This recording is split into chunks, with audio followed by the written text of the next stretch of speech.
besarkan nama-Mu Yesus. Haleluya. Kaulah yang kami sembah.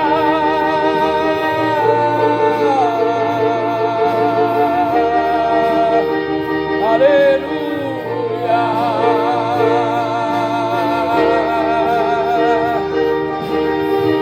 Haleluya, haleluya. Haleluya. Haleluya.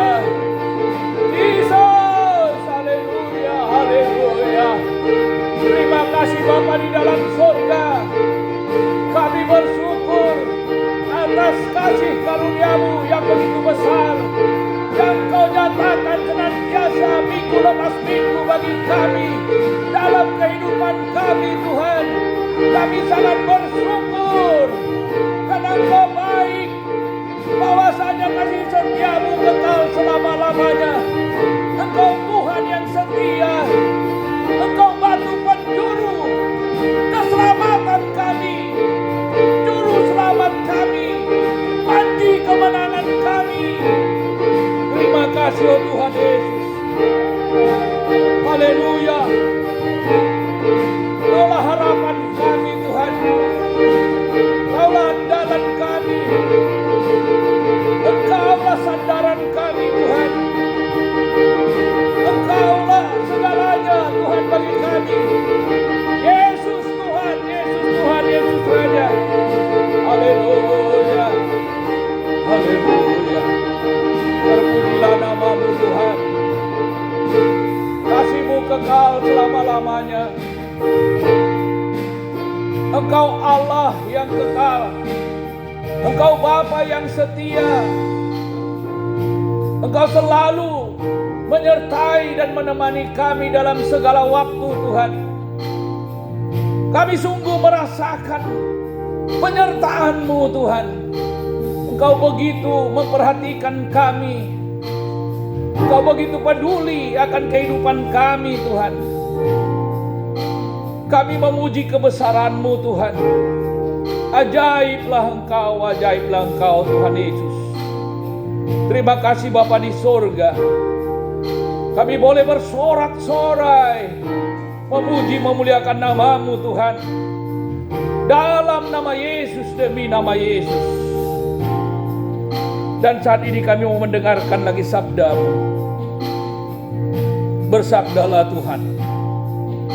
Sampaikanlah isi hati-Mu kepada kami saat ini. Sebab isi hati-Mu adalah kehidupan bagi kami. Air yang menyegarkan tulang-tulang kami, jiwa raga kami. Kami membuka hati kami untuk menyambut firman-Mu Tuhan. Kami duduk baik di kaki-Mu untuk menerima dan menyambut firman-Mu. Berfirmanlah Tuhan. Kami rindu mendengar sabda-Mu. Karena kami hidup bukan dari roti saja, tetapi dari firman-Mu Tuhan. Terima kasih Bapa di surga. Dengan hati yang bersyukur, kami siapkan hati kami untuk menyambut firman di dalam nama Yesus, demi nama Yesus. Dan kami bersatu hati mengusir segala kuasa-kuasa roh jahat, roh kegelapan, roh setan ini bisa mengganggu pemberita firman Allah, yang mau mengganggu konsentrasi kami mendengar firman Allah. Segala roh-roh yang mau mencuri firman Tuhan, kami mengusir kau, menghardik kau aja dari tempat ini. Pergi dalam nama Yesus, demi nama Yesus. Patahkan segala tipu dayamu. Kalau penyakit kami hancurkan. Pergi, tinggalkan kami semuanya. Angkat semua barang-barang setan. Tinggalkan tempat ini, tinggalkan kami semuanya. Dalam nama Yesus, demi nama Yesus. Dalam nama Yesus, demi nama Yesus. Darah Yesus bentengi kami, bentengi pemberita firman Allah, bentengi rumah Tuhan ini. Dalam nama Yesus, demi nama Yesus. Terima kasih Bapa. Biarlah Roh Kudus-Mu Tuhan turut bekerja, meneguhkan pemberitaan firman Allah.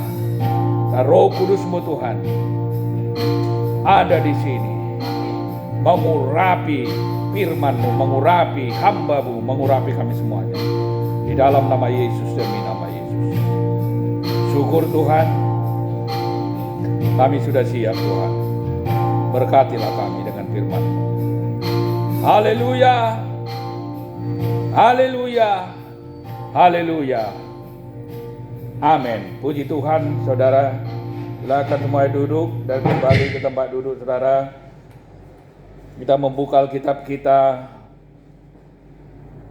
dari Kisah Para Rasul pasal yang keempat ayat 9 sampai 12. Dua hal pokoknya di sini yang mau disampaikan bagi kita, dan masih berkaitan tentang janji Allah di tahun ini, batu penjuru. Tahun batu penjuru, tahun pengarah. Jadi batu penjuru itu bisa juga disebut pengarah, dan arti dari pengarah itu yang mengatur segala arah dan menentukan segala arah terutama dalam kehidupan, dalam arah-arah kehidupan. Nah saudara, kita membuka Alkitab kita dari Kisah Para Rasul pasal 4 ayat 9 sampai ayat yang ke-12. Kalau saudara sudah mendapatkan ayat itu, saya akan membacakannya bagi kita semuanya. Demikianlah firman Tuhan. Ayat 9, jika kami sekarang harus diperiksa karena suatu kebajikan kepada seorang sakit dan harus menerangkan dengan kuasa manakah orang itu disembuhkan, ayat 10, maka ketahuilah oleh kamu sekalian dan oleh seluruh umat Israel bahwa dalam nama Yesus Kristus orang Nazaret yang telah kamu salibkan, tetapi yang telah dibangkitkan Allah dari antara orang mati, bahwa oleh karena Yesus itulah orang ini berdiri dengan sehat sekarang di depan kamu. Ayat 11, Yesus adalah batu yang dibuang oleh tukang-tukang bangunan, yaitu kamu sendiri. Namun ia telah menjadi batu penjuru. Ayat 12, dan keselamatan tidak ada di dalam siapapun juga selain di dalam Dia, sebab di bawah kolong langit ini tidak ada nama lain yang diberikan kepada manusia yang olehnya kita dapat diselamatkan. Saudara, di sini kita jelas melihat, karena pada waktu itu Rasul Petrus berdoa di dalam nama Yesus bagi seorang yang lumpuh, dan orang itu menjadi sembuh. Tetapi orang-orang yang menolak kuasa Tuhan, orang-orang yang menolak Yesus yang ada di situ, mereka malah keberatan dengan terjadinya mujizat itu. Seharusnya mereka, kalau orang yang pintar, orang yang cerdas, orang yang akalnya sehat, seharusnya mereka senang, turut bersukacita dengan kesembuhan yang terjadi itu. Tetapi malah mereka menolak mujizat itu, menolak kesembuhan yang terjadi, yang dilakukan Petrus itu di dalam nama Yesus. Malah orang yang menolak itu meminta untuk memeriksa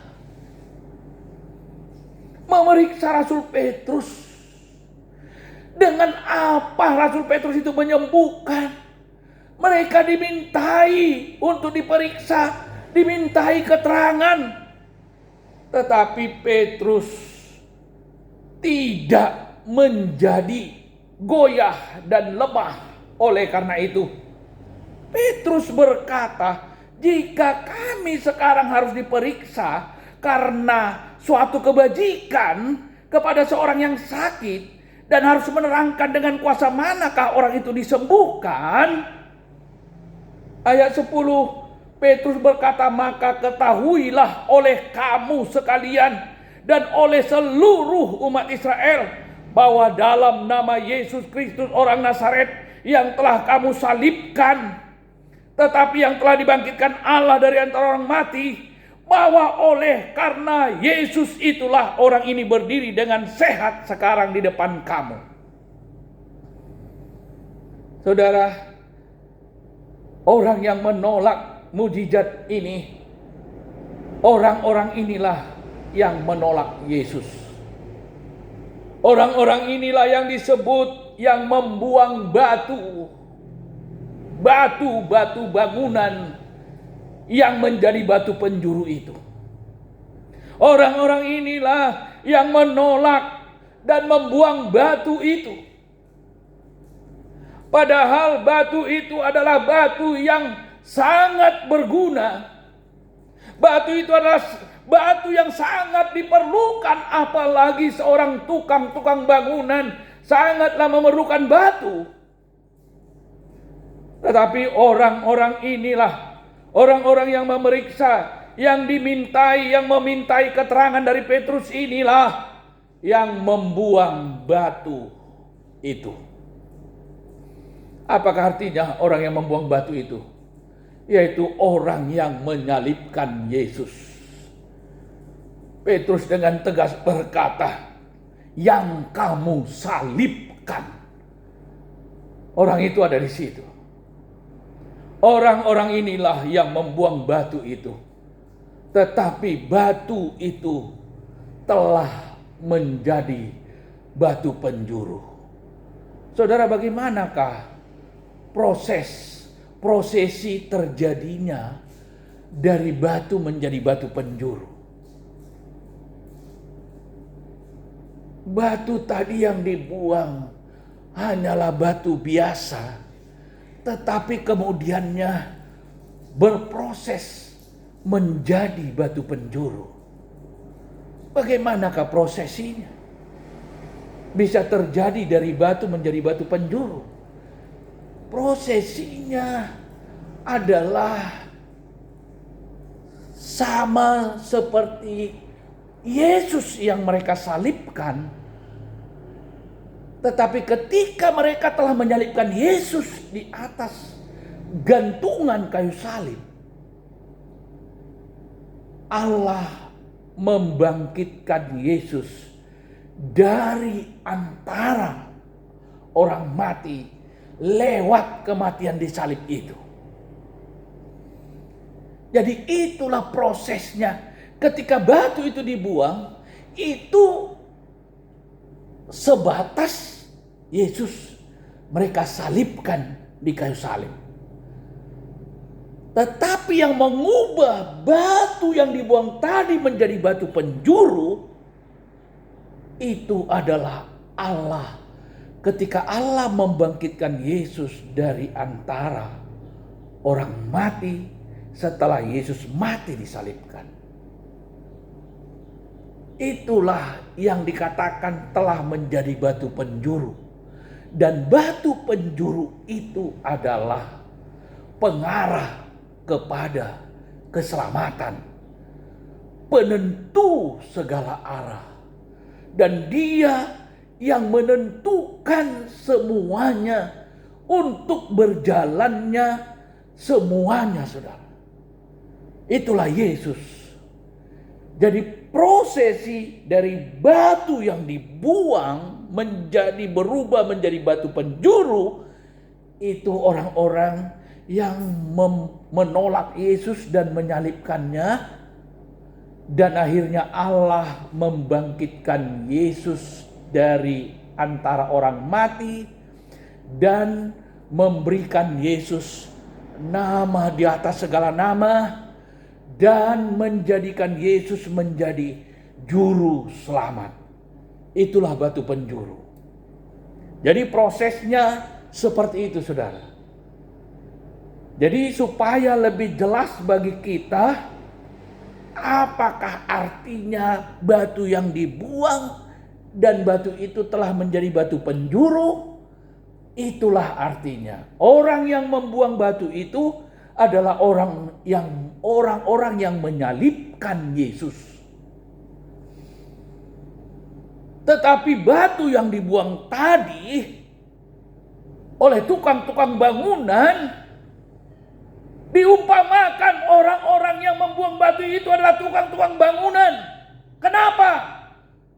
Karena supaya nyata kebodohan orang yang membuang batu itu. Kenapa nyata kebodohannya?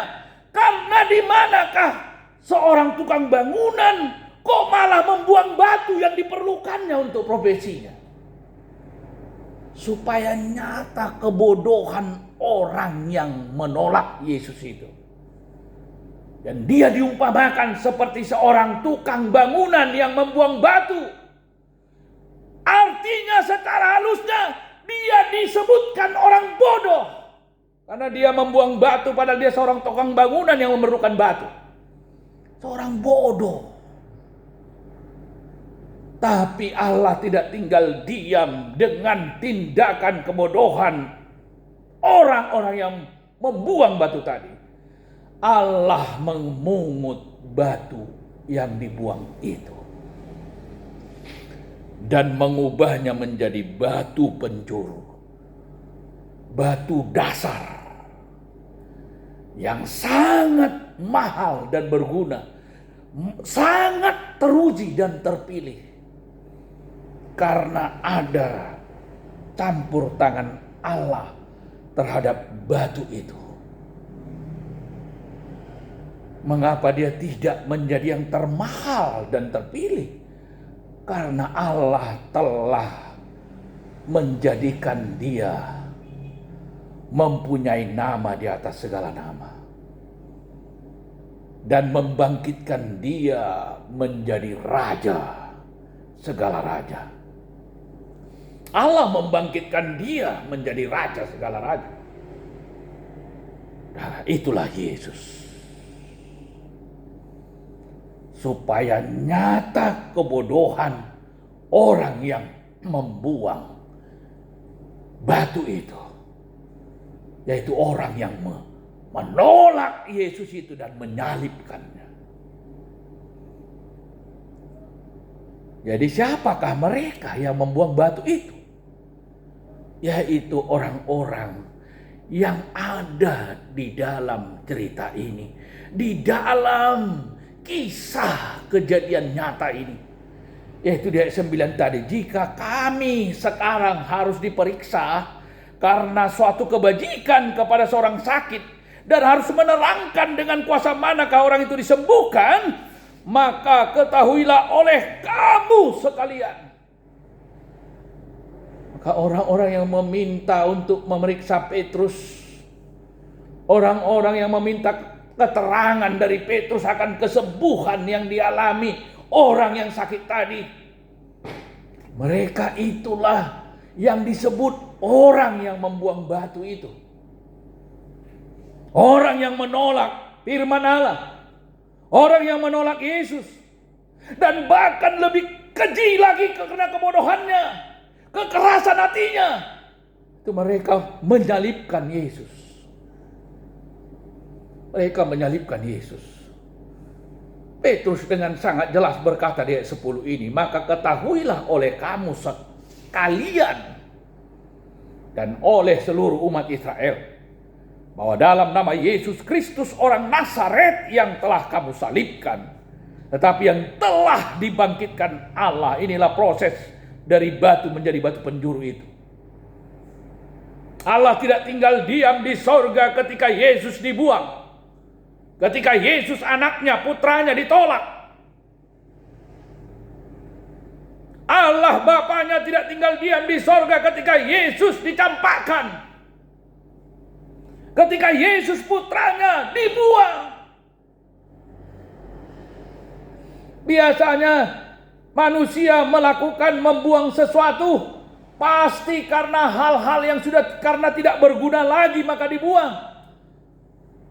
Tetapi orang ini membuang batu itu sama seperti membuang Yesus. Karena kebodohannya dan ketegaran hatinya. Nah, Yesus sering berkata pada mereka, "Hai kamu yang tegar tengkuk." Tegar tengkuk itu orang yang hatinya hati batu, yang susah menerima pengajaran, susah sekali diajar, karena merasa sok tahu, sok pintar. Kalau orang yang sok tahu berarti orang yang tidak tahu. Kalau orang yang sok pintar itu karena orang itu karena bukan pintar. Dia hanya sok pintar. Supaya dipikir orang pintar. Nah, ini yang biasa, yang suka memframing, saudara. Orang-orang seperti ini suka memframing. Membuat supaya seolah-olah benar yang salah. Ini memframing, saudara.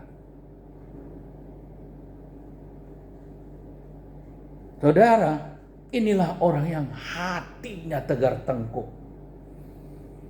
Kalau ke dalam sejenis hewan, dia disamakan, diidentikan dengan seekor ular beludak.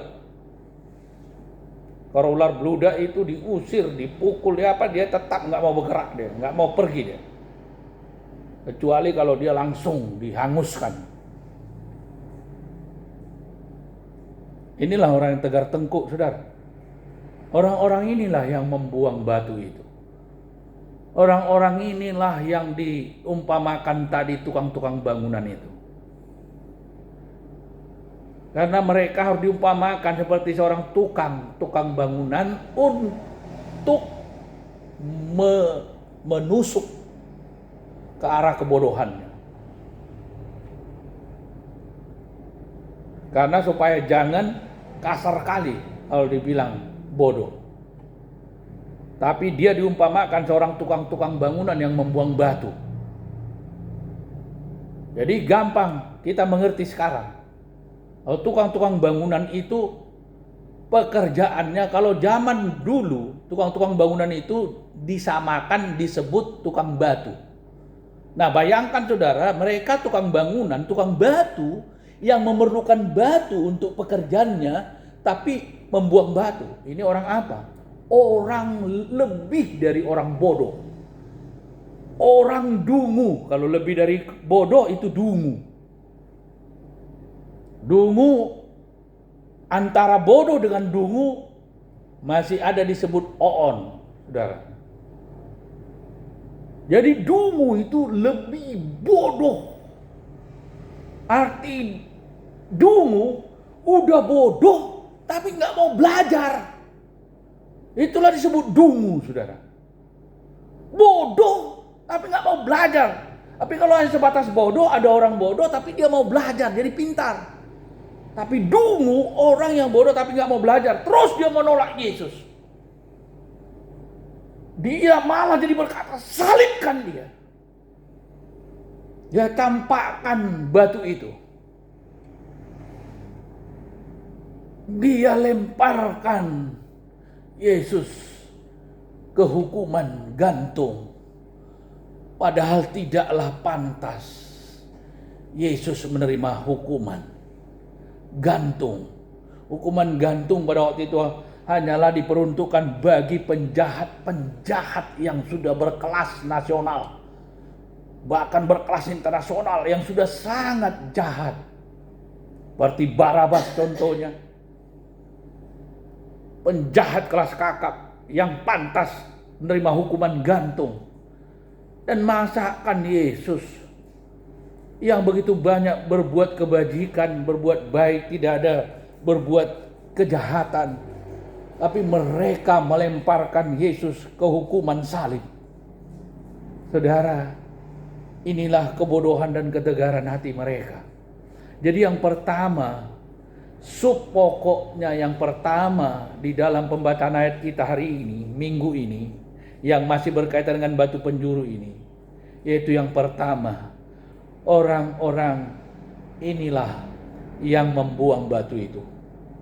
Mereka lah tukang bangunan itu yang membuang batu. Upaya saudara bisa mencamkan ini. Supaya saudara bisa paham, siapakah yang dimaksud dengan tukang-tukang bangunan yang membuang batu itu? Mereka yang menolak Yesus. Apakah maksudnya orang-orang yang hanya berada pada konteks ketika Petrus ini dimintai keterangan? Apakah hanya orang-orang itu? Tidak. Orang-orang yang sampai sekarang menolak Yesus juga termasuk orang-orang yang membuang batu itu. Termasuk juga orang-orang yang seperti Yudas, yang tadinya sudah pernah mengecap karunia-karunia surgawi, yang sudah pernah mengecap kebaikan Tuhan, mujizat-mujizat Tuhan sudah dialaminya. Bahkan dia sudah mengenal firman Allah, karena dia sudah lahir baru, sudah menerima Yesus sebagai Tuhan Juru Selamat pribadinya. Lalu dia sudah bertumbuh, diajari firman Tuhan, lalu mengerti firman Tuhan dengan benar. Tapi yang mundur kembali, yang menolak Yesus kembali, walaupun mereka pasti tidak mengakui bahwa mereka menolak Yesus, tapi dengan sikapnya yang mundur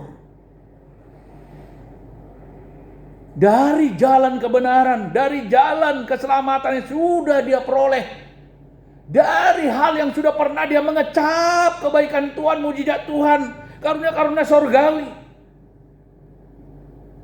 Sama seperti Yudas pun, bahkan lebih keji lagi, lebih kejam lagi Yudas.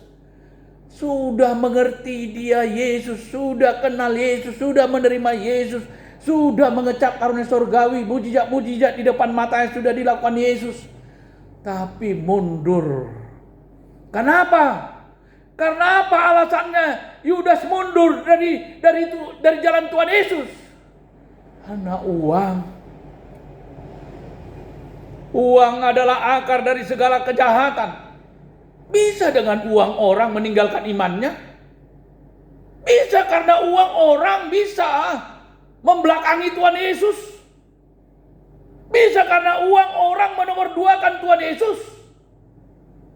Yudas karena uang 30 keping perak, dia menjual Yesus. Apa artinya menjual Yesus? Membuang Yesus, menolak Yesus karena uang, karena pekerjaan untuk mendapatkan uang. Banyak orang mau menjual Yesus, mundur dari jalan Tuhan. Yang sudah seperti Yudas, sudah pernah mengecap karunia-karunia sorgawi.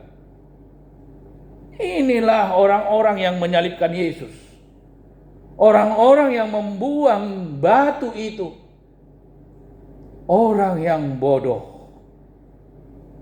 Itu yang pertama, sub pokoknya saudara.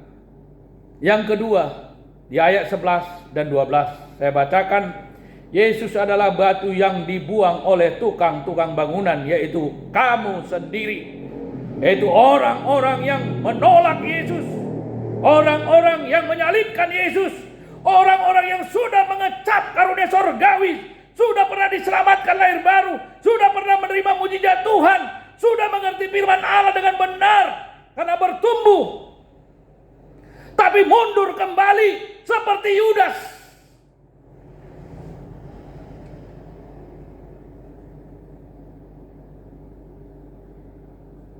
Namun ia telah menjadi batu penjuru. Ayat 12, dan keselamatan tidak ada di dalam siapapun juga selain di dalam Dia. Sebab di bawah kolong langit ini tidak ada nama lain yang diberikan kepada manusia yang olehnya kita dapat diselamatkan. Jelas sekali bahwa batu penjuru berkaitan dengan keselamatan. Berarti ini semuanya tragedi penyaliban. Makna dari batu yang dibuang oleh tukang-tukang bangunan dan telah menjadi batu penjuru, ini semua tragedi tentang tragedi penyaliban. Mulai dari penolakan sampai pembuangan, yaitu penyaliban, sampai Yesus dibangkitkan dari antara orang mati dan menjadi batu penjuru.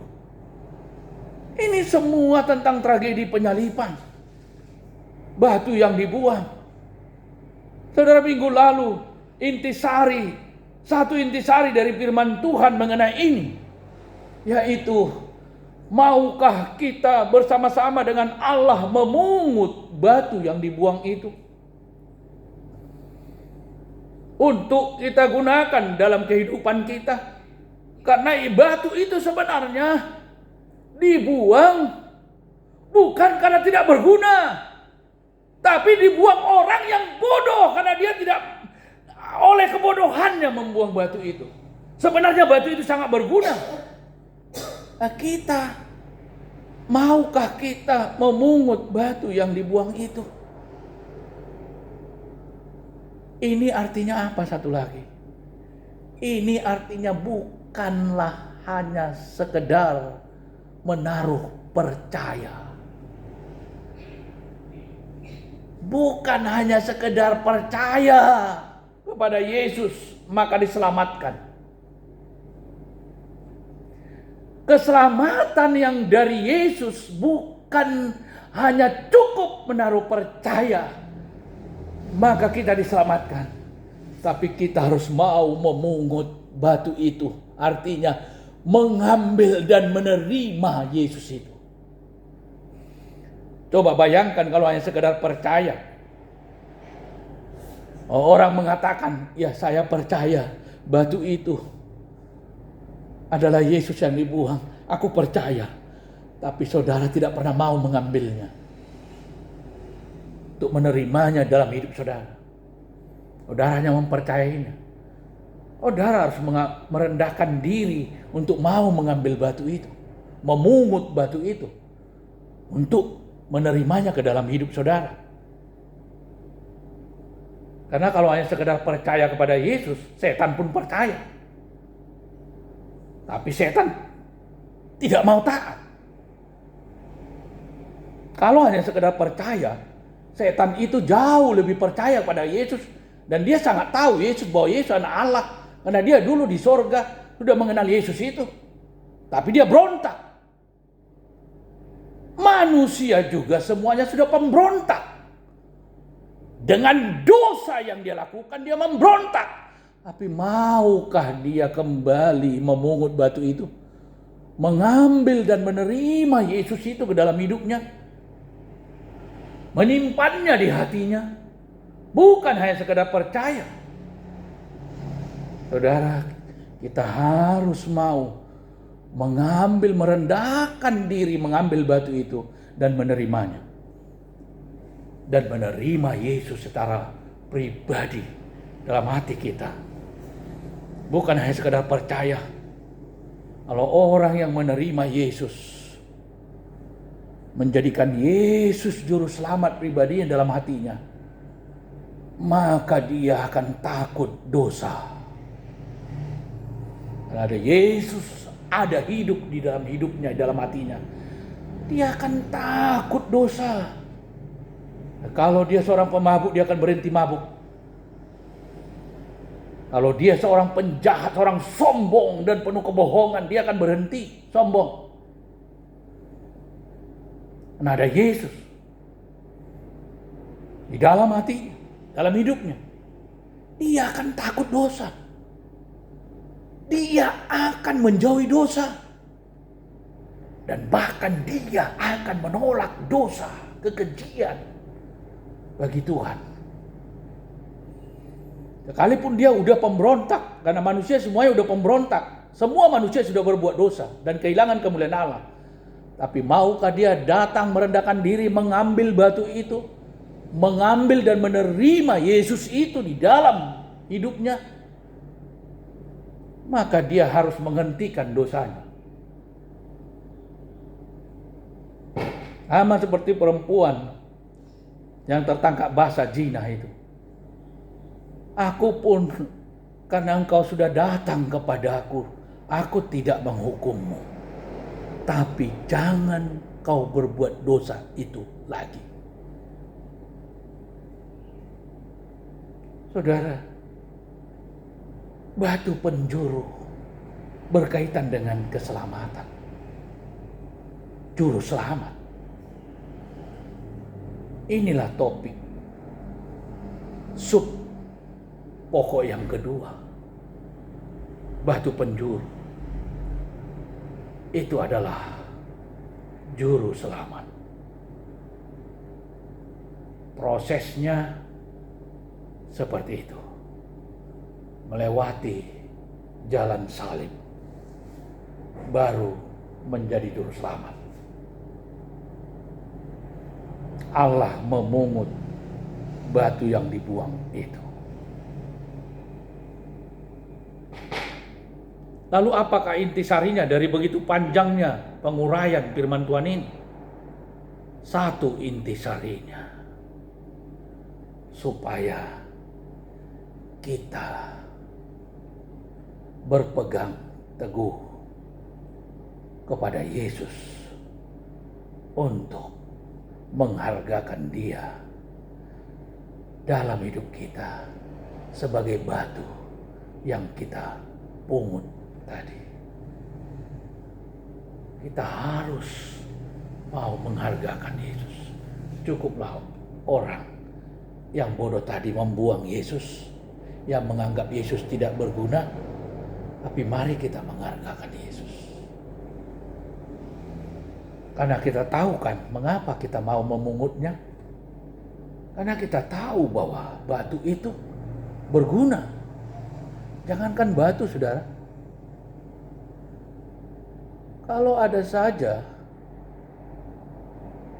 jagung satu buah yang masih utuh, bagus di jalan sana, entah jatuh dari orang punya, kita mau kadang-kadang mengambilnya. Karena kita tahu masih bagus. Masih bisa berguna. Jagung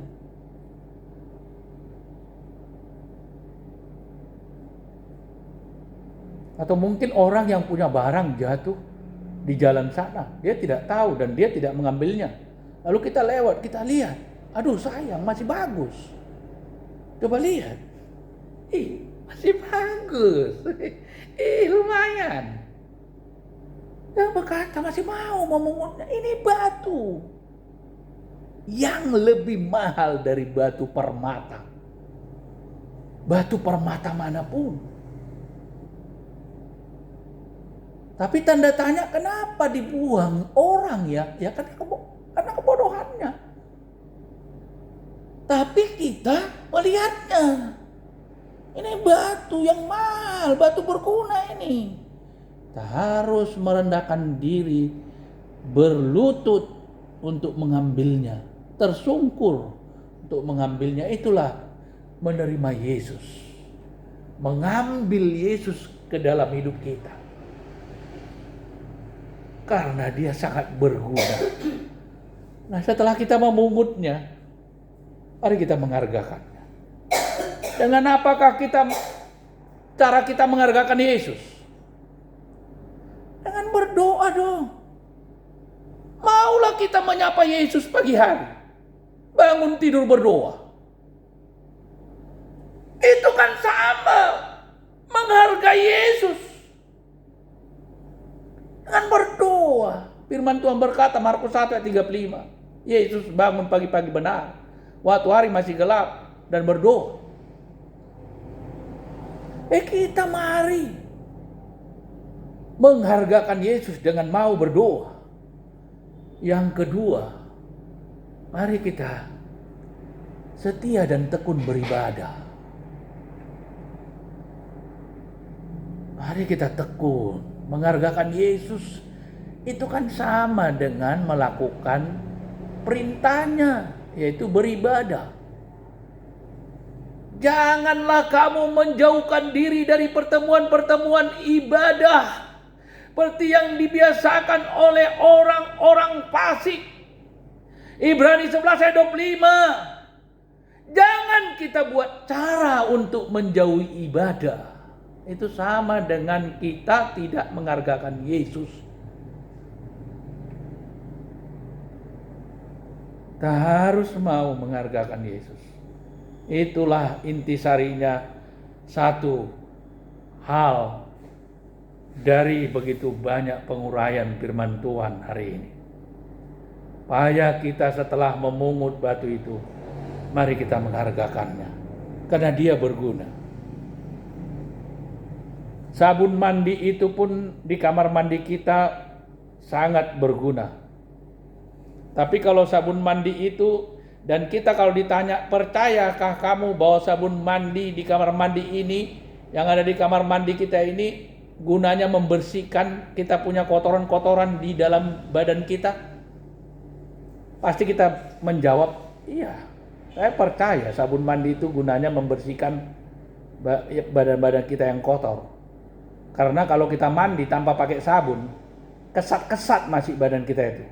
Biar kita gosok pakai tangan, kalau nggak pakai sabun, badan kita masih kesat, nggak nyaman rasanya, kayak nggak mandi rasanya.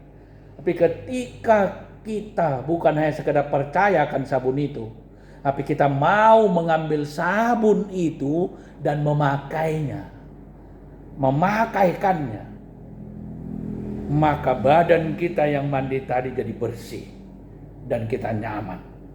Begitulah dengan Yesus yang kita ambil, kita pakaikan, kita hargakan dalam hidup kita, dan kita pakai kegunaan dari darahnya itu membersihkan dosa-dosa kita.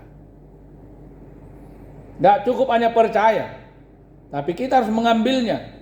Mengambil Yesus yang ada, punya darah yang ditumpahkan di kayu salib, ngambil darahnya itu membersihkan kita.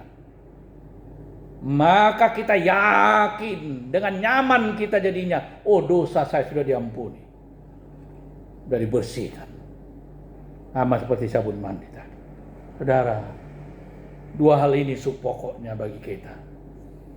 Yang pertama, bahwa orang-orang yang ada di situ tadi yang menolak Yesus itulah yang membuang batu itu. Mereka lah yang disebut Tuhan bangunan itu. Orang-orang yang menolak Yesus itu dan menyalibkannya. Yang kedua pokoknya, kita harus mau menghargakan karya Tuhan Yesus dengan karya Allah. Yesus bekerja sama dengan Bapanya. Bapanya membangkitkan dia dari kematian. Yesus dengan merelakan nyawanya mati di kayu salib. Maka jadilah dia menjadi juru selamat dan adalah jalan keselamatan bagi manusia. Tanpa Yesus mati di kayu salib dan dibangkitkan, maka tidak akan ada jalan keselamatan lagi. Karena tidak bisa lagi kerbau, sapi, kambing domba untuk dibawa ke rumah Tuhan sebagai persembahan untuk penghapus dosa supaya bisa ke sorga. Tidak berlaku lagi. Itu sudah yang lama. Itu adalah perjanjian lama. Tapi dalam perjanjian baru, melalui Yesus korbannya untuk keselamatan. Tapi bukan gampang. Yesus tidak hanya disembelih, tapi Yesus ditolak dan dicampakkan, dibuang, disamakan dengan tidak ada harganya. Itulah penyaliban. Tapi Allah tidak tinggal diam. Allah memungut batu yang dibuang itu, memangku anaknya dari atas kayu salib untuk dibaringkan fisiknya dengan baik. Itulah Yusuf Arimatea yang dipakai Allah mengambil jenazah Tuhan Yesus yang tergantung di kayu salib, sudah mati kaku, dan menguburkannya. Allah membangkitkannya. Allah tidak membiarkan putranya terbuang dan mati konyol begitu saja.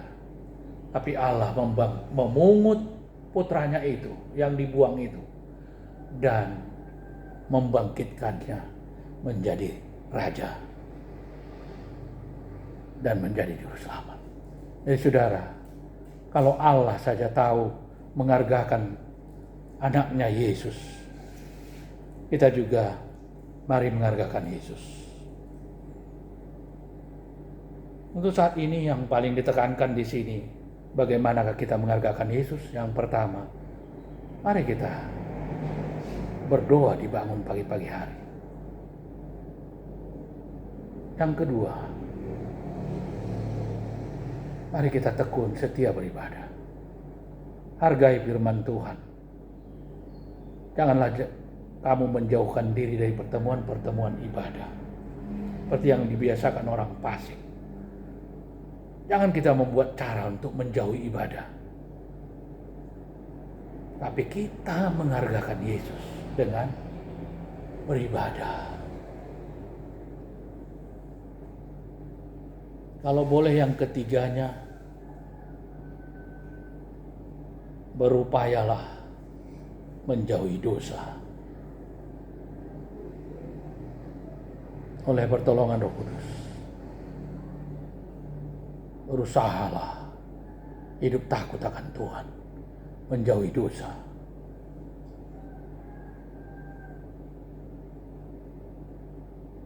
Kelemahan yang bercokol dalam diri itu akan menyebabkan dosa. Kalau dipertahankan ataupun diberi makan menjadi subur. Ketika satu kali kita kasih makan kelemahan kita, maka dia akan kayak merasa puas. Langsung tiba-tiba dia kayak nyaman dan aman. Karena kelemahannya sudah dikasih makan. Tapi itu membuat kelemahannya akan subur. Hari kedepannya dia akan berjuang lebih berlipat untuk mengalahkannya lagi. Karena dia sudah kasih makan dengan melampiaskan kelemahan apapun itu. Baik itu kelemahan tentang apapun yang bercokol, itu akan mendatangkan dosa. Dan itu ditanam setan bertahun-tahun di dalam diri manusia. Kelemahan yang bercokol itu. Untuk apa iblis menanamnya itu dalam diri manusia bertahun-tahun? Untuk membuat manusia itu jadi dengan kelemahannya itu melawan Allah. Tidak mengindahkan Allah kalau muncul kelemahan itu.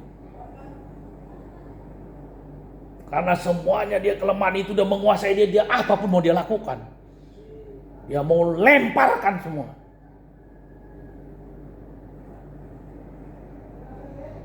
Harus kita cepat beranjak dari kelemahan kita sebelum tiba waktunya datang, waktunya Tuhan.